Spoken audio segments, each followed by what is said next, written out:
Hello लोगोफोर, जों दिनै बाइकनि बागै मोनसे भिडिअ बनायगोन। जायफ्रा पालसार बाइक सालायो बिथांमोननि थाखायल' बे भिडिअखौ बानायनाय जादों। मानो होनब्ला पालसारावहा मोनसे बेमार फैयो, जि बेमारा बेकलाइटनि, बे बेकलाइटनि जि साउन्ड जायो बेखौ गोबाङा स्ट्रक मारिना लायो, गोबाङा पिभिकुइटजों होना लायो, बायदि रोखोमै बायदि बायदि खालामना लायो। नाथाय जों नोंथांमोननो सहस उपाय होगोन, नोंथांमोन नायलांबाय थादो। जि जों बेखौ बनायदों, मानो होनबा आङो बेखौ मेकानिकआवबो होनायमोन। मेकानिकआबो जेबो सलुसन होनो हायासै, गाबखायो होननानै बुंबाय, खेवनानैबो नायबाय। नाथाय बिथांमोना बेखौ माखोबा बेखौ बोखावनांगोन मानांगोन होननानै होनो। नाथाय जों बोखावालासिनो माबायदि गोरलैयैनो जों बख'खो बेखौ नोंथांमोननो खिथिगोन। नै मबे लाइटआ गाबो, नैबे लाइटआ जि साउन्ड जायो सलायब्ला कट' कट' कट' कट'कै, गासै पालसारनियानो जायो बियो। 220 होन, 180 होन, 150 होन, बेफोर साउन्ड जाजोबो। नैबे बेफोरो लरग' थरग' जाजोबो आरोना। बेखौ दा जों नोंथांमोननो खिथिगोन। बेखौ खेवनानै मारै फिटिं खालामो, मारै बख'यो, नोंथांमोना नायना लानो हागोन। सोरहाबाफोर बेफोरबायदि बेमार जादोंबा गोरलैनो सल्भ खालामना लानो हागोन, जाहाथे नोंथांमोना भिभिकुइट होनानै गाज्रि गोब्राहै बोहैनाय एबा बायदि स्ट्रपजों मारिना होनाय, बिदि गावनि गारिखौ माखासे डेक'रेसनफ्रा बायो, बिदि खालामबा आरोना। नाथाय नोंथांमोना बे भिडिअनि जुगिदि नोंथांमोना एसेबाबो नोंथांमोना नलेज मोनगोन, नायलांदो।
मा जगार नांगोन नै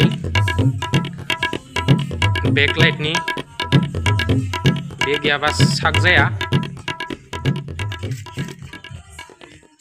बेक कभार जाहाथे दैफोर हाबा बेनि थाखाय केचिं लाइट केचिं माने सेफगार्ड दा जों खेवजोब्बाय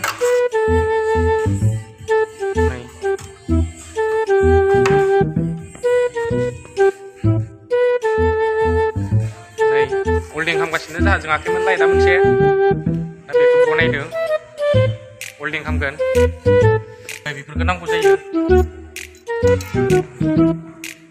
हिटार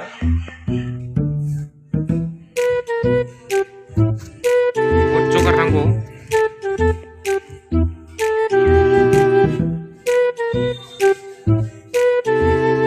लाइटआ जोङाखैबा नैबेखौ नायनानै बेयाव तार जनायफोरखौ बेयो बादलबाय थाना ख्र ख्र ख्र गाबनानै हा जयो गोदानफोर होनोबा बेखौ बायदि डिजाइन होनो हायो नै दंखायो